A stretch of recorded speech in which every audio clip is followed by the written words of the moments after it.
3 নম্বর Alihat union বিএনপির সংগ্রামী ভারপ্রাপ্ত সাধারণ সম্পাদক জনাব রেজাউল করিম ভাই। রেজাউল করিম ভাইকে সংক্ষিপ্ত বক্তব্য রাখার জন্য বিনীত অনুরোধ জানাচ্ছি।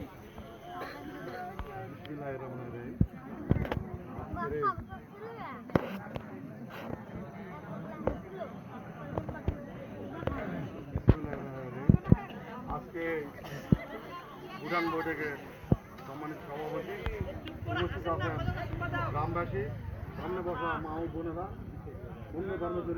অন্য ধর্মের উপস্থিত আছেন সকলের প্রতি রইল সালাম, আসসালামু আলাইকুম। অন্য ধর্মের জন্য রইল আন্তরিক অভিনন্দন, ভালোবাসা।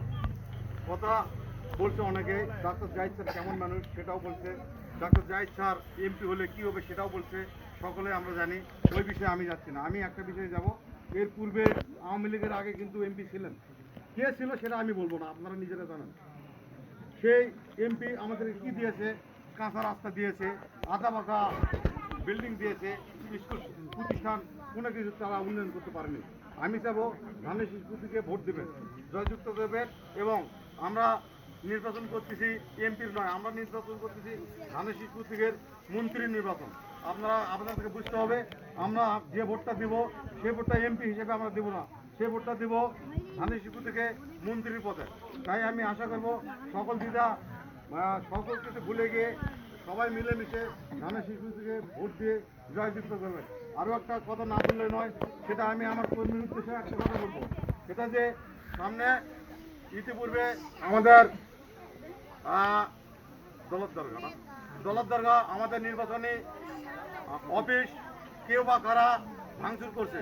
এখন তারা চাচ্ছে নির্বাচনটা কি হোক, বানচাল হয়ে যাক।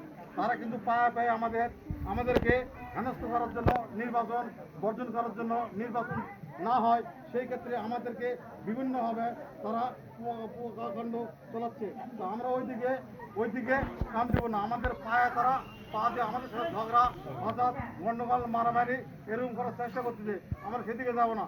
কিছুক্ষণ আগে আমরা মিটিং করলাম, এখানে তাদের পথে আসছে কুকতারা থেকে, এরকম কথা তারা বলতেছে। এখন সেই দিকে আমরা খেয়াল রাখবো এবং আমরা স্বতঃস্ফূর্ত হবে ওদের কথায় কান না দিয়ে ধানের শিশু থেকে ভোট দেবো, এই আশাবাদ ব্যক্ত করে সবাইকে আবার ধন্যবাদ জানিয়ে শেষ করছি। আসসালামু আলাইকুম, সবাই ভালো থাকেন। ধন্যবাদ।